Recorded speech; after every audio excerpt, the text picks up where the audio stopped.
النجم نام پہلے ہی لفظ والنجم سے ماخوذ ہے۔ یہ بھی مضمون کے لحاظ سے سورت کا عنوان نہیں ہے بلکہ محض علامت کے طور پر اس کا نام قرار دیا گیا ہے۔ زمانہ نزول بخاری، مسلم، ابو داؤد اور نسائی میں حضرت عبداللہ بن مسعود کی روایت ہے کہ اول سورۃ انزلت فیہا سجدۃ النجم، پہلی سورت جس میں آیت سجدہ نازل ہوئی ہے النجم ہے۔ اس حدیث کے جو اجزاء اسود بن یزید، ابو اسحاق اور زہیر بن معاویہ کی روایات میں حضرت ابن مسعود سے منقول ہوئے ہیں، ان سے معلوم ہوتا ہے کہ یہ قرآن مجید کی وہ پہلی سورت ہے جسے رسول اللہ صلی اللہ علیہ وسلم نے قریش کے ایک مجمع عام میں اور ابن مردویہ کی روایت کے مطابق حرم میں سنایا تھا۔ مجمع میں کافر اور مومن سب موجود تھے، اور آخر میں جب آپ نے آیت سجدہ پڑھ کر سجدہ فرمایا تو تمام حاضرین آپ کے ساتھ سجدے میں گر گئے، اور مشرکین کے وہ بڑے بڑے سردار تک جو مخالفت میں پیش تھے سجدہ کیے بغیر نہ رہ سکے۔ ابن مسعود رضی اللہ تعالی عنہ بیان کرتے ہیں کہ میں نے کفار میں سے صرف ایک شخص امیہ بن خلف کو دیکھا کہ اس نے سجدہ کرنے کی بجائے کچھ مٹی اٹھا کر اپنی پیشانی سے لگا لی اور کہا کہ میرے لیے بس یہی کافی ہے۔ بعد میں میری آنکھوں نے دیکھا کہ وہ کفر کی حالت میں قتل ہوا۔ اس واقعے کے دوسرے عینی شاہد حضرت مطلب بن ابی وداع ہیں جو اس وقت تک مسلمان نہ ہوئے تھے۔ نسائی اور مسند احمد میں ان کا اپنا بیان یہ نقل ہوا ہے کہ جب حضور نے سورہ نجم پڑھ کر سجدہ فرمایا اور سب حاضرین آپ کے ساتھ سجدے میں گر گئے تو میں نے سجدہ نہ کیا، اور اسی کی تلافی اب میں اس طرح کرتا ہوں کہ اس سورے کی تلاوت کے وقت سجدہ کبھی نہیں چھوڑتا۔ ابن سعد کا بیان ہے کہ اس سے پہلے رجب 5 نبوی میں صحابہ کرام کی ایک مختصر سی جماعت حبش کی طرف ہجرت کر چکی تھی۔ پھر جب اسی سال رمضان میں یہ واقعہ پیش آیا کہ رسول اللہ صلی اللہ علیہ وسلم نے قریش کے مجمع عام میں سورہ نجم کی تلاوت فرمائی اور کافر و مومن سب آپ کے ساتھ سجدے میں گر گئے، تو حبش کے مہاجرین تک یہ قصہ اس شکل میں پہنچا کہ کفار مکہ مسلمان ہو گئے ہیں۔ اس خبر کو سن کر ان میں سے کچھ لوگ شوال 5 نبوی میں مکہ واپس آ گئے، مگر یہاں آ کر معلوم ہوا کہ ظلم کی چکی اسی طرح چل رہی ہے جس طرح پہلے چل رہی تھی۔ آخر کار دوسری ہجرت حبشہ واقع ہوئی جس میں پہلی ہجرت سے بھی زیادہ لوگ مکہ چھوڑ کر چلے گئے۔ اس طرح یہ بات قریب قریب یقینی معلوم ہو جاتی ہے کہ یہ سورہ رمضان 5 نبوی میں نازل ہوئی ہے۔ تاریخی پس منظر زمانہ نزول کی اس تفصیل سے معلوم ہو جاتا ہے کہ وہ کیا حالات تھے جن میں یہ سورہ نازل ہوئی۔ ابتدائے بعثت کے بعد سے 5 سال تک رسول اللہ صلی اللہ علیہ وسلم صرف نجی صحبتوں اور مخصوص مجلسوں ہی میں اللہ کا کلام سنا کر لوگوں کو اللہ کے دین کی طرف دعوت دیتے رہے تھے۔ اس پوری مدت میں آپ کو کبھی کسی مجمع عام میں قرآن سنانے کا موقع نہ مل سکا تھا، کیونکہ کفار کی سخت مزاحمت اس میں مانع تھی۔ ان کو اس امر کا خوب اندازہ تھا کہ آپ کی شخصیت اور آپ کی تبلیغ میں کس بلا کی کشش اور قرآن مجید کی آیات میں کس غضب کی تاثیر ہے، اس لیے وہ کوشش کرتے تھے کہ اس کلام کو نہ خود سنیں نہ کسی کو سننے دیں، اور آپ کے خلاف طرح طرح کی غلط فہمیاں پھیلا کر محض اپنے جھوٹے پروپیگنڈے کے زور سے آپ کی دعوت کو دبا دیں۔ اس غرض کے لیے ایک طرف تو وہ جگہ جگہ یہ مشہور کرتے پھر رہے تھے کہ محمد صلی اللہ علیہ وسلم بہک گئے ہیں اور لوگوں کو گمراہ کرنے کے درپے ہیں، دوسری طرف ان کا یہ مستقل طریقہ کار تھا کہ جہاں بھی آپ قرآن سنانے کی کوشش کریں وہاں شور مچا دیا جائے تاکہ لوگ یہ جان ہی نہ سکیں کہ وہ بات کیا ہے جس کی بنا پر آپ کو گمراہ اور بہکا ہوا آدمی قرار دیا جا رہا ہے۔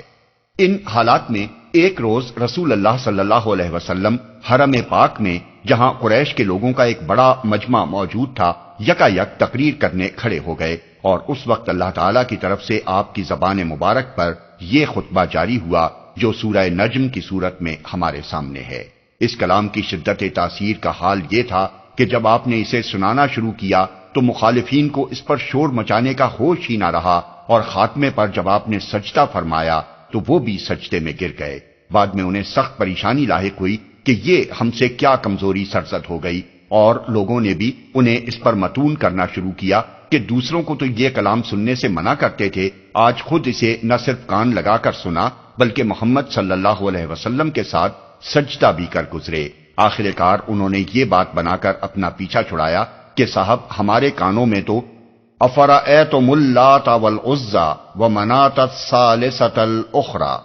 کے بعد محمد کی زبان سے یہ الفاظ سنے تھے، تلک الغرانقۃ العلی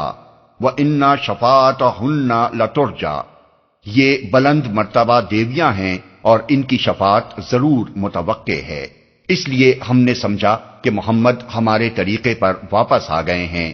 حالانکہ کوئی پاگل آدمی ہی یہ سوچ سکتا تھا کہ اس پوری صورت کے سیاق و سباق میں ان فکروں کی بھی کوئی جگہ ہو سکتی ہے جو ان کا دعویٰ تھا کہ ان کے کانوں نے سنے ہیں۔ موضوع اور مضمون۔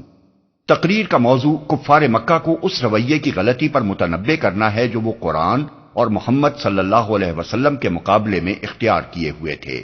کلام کا آغاز اس طرح فرمایا گیا ہے کہ محمد صلی اللہ علیہ وسلم بہکے اور بھٹکے ہوئے آدمی نہیں ہیں، جیسا کہ تم ان کے متعلق مشہور کرتے پھر رہے ہو، اور نہ اسلام کی یہ تعلیم اور دعوت انہوں نے خود اپنے دل سے گھڑ لی ہے، جیسا کہ تم اپنے نزدیک سمجھے بیٹھے ہو، بلکہ جو کچھ وہ پیش کر رہے ہیں وہ خالص وہی ہے جو ان پر نازل کی جاتی ہے۔ جن حقیقتوں کو وہ تمہارے سامنے بیان کرتے ہیں وہ ان کے اپنے قیاس و گمان کی آفریدہ نہیں ہیں، بلکہ ان کی آنکھوں دیکھی حقیقتیں ہیں۔ انہوں نے اس فرشتے کو خود دیکھا ہے جس کے ذریعے سے ان کو یہ علم دیا جاتا ہے۔ انہیں اپنے رب کی عظیم نشانیوں کا براہ راست مشاہدہ کرایا گیا ہے۔ وہ جو کچھ کہہ رہے ہیں سوچ کر نہیں، دیکھ کر کہہ رہے ہیں۔ ان سے تمہارا جھگڑنا بالکل ایسا ہی ہے جیسے کوئی اندھا آنکھوں والے سے اس چیز پر جھگڑے جو اسے نظر نہیں آتی اور آنکھوں والے کو نظر آتی ہے۔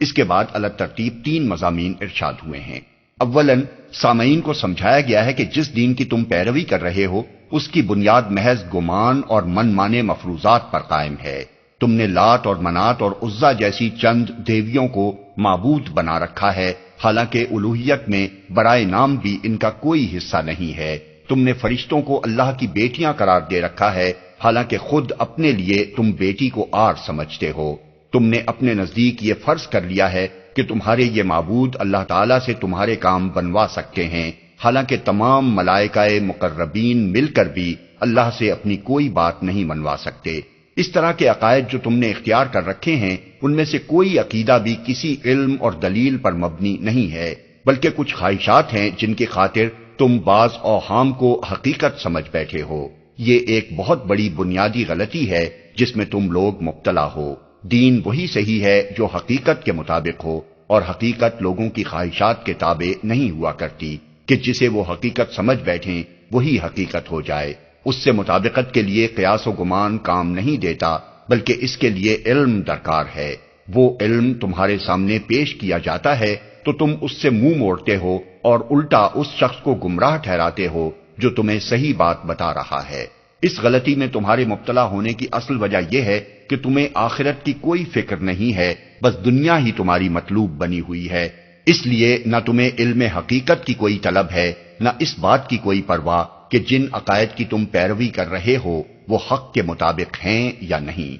ثانیاً لوگوں کو یہ بتایا گیا ہے کہ اللہ ہی ساری کائنات کا مالک و مختار ہے۔ راست رو وہ ہے جو اس کے راستے پر ہو، اور گمراہ وہ جو اس کی راہ سے ہٹا ہوا ہو۔ گمراہ کی گمراہی اور راست رو کی راست روی اس سے چھپی ہوئی نہیں ہے۔ ہر ایک کے عمل کو وہ جانتا ہے، اور اس کے ہاں لازماً برائی کا بدلہ برا اور بھلائی کا بدلہ بھلا مل کر رہنا ہے۔ اصل فیصلہ اس پر نہیں ہونا کہ تم اپنے ذام میں اپنے آپ کو کیا سمجھتے ہو اور اپنی زبان سے اپنی پاکیزگی کے کتنے لمبے چوڑے دعوے کرتے ہو، بلکہ فیصلہ اس پر ہونا ہے کہ خدا کے علم میں تم متقی ہو یا نہیں۔ اگر تم بڑے بڑے گناہوں سے اجتناب کرو تو اس کی رحمت اتنی وسیع ہے کہ چھوٹے چھوٹے قصوروں سے وہ درگزر فرمائے گا۔ ثالثاً دین حق کے وہ چند بنیادی امور لوگوں کے سامنے پیش کیے گئے ہیں جو قرآن مجید کے نزول سے 100 برس پہلے حضرت ابراہیم اور حضرت موسیٰ کے صحیفوں میں بیان ہو چکے تھے،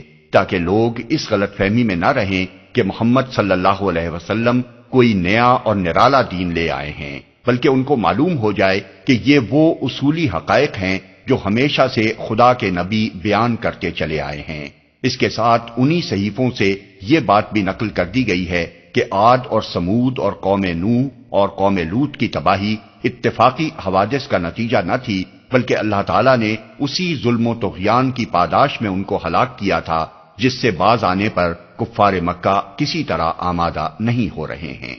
یہ مضامین ارشاد فرمانے کے بعد تقریر کا خاتمہ اس بات پر کیا گیا ہے کہ فیصلے کی گھڑی قریب آ لگی ہے جسے کوئی ٹالنے والا نہیں ہے۔ اس گھڑی کے آنے سے پہلے محمد صلی اللہ علیہ وسلم اور قرآن مجید کے ذریعے سے تم لوگوں کو اسی طرح خبردار کیا جا رہا ہے جس طرح پہلے لوگوں کو خبردار کیا گیا تھا۔ اب کیا یہی وہ بات ہے جو تمہیں انوکھی لگتی ہے، جس کی تم ہنسی اڑاتے ہو، جسے تم سننا نہیں چاہتے اور شور مچاتے ہو تاکہ کوئی اور بھی اسے سننے نہ پائے؟ اپنی اس نادانی پر تمہیں رونا نہیں آتا؟ باز آ جاؤ اپنی اس روش سے، جھک جاؤ اللہ کے سامنے اور اسی کی بندگی کرو۔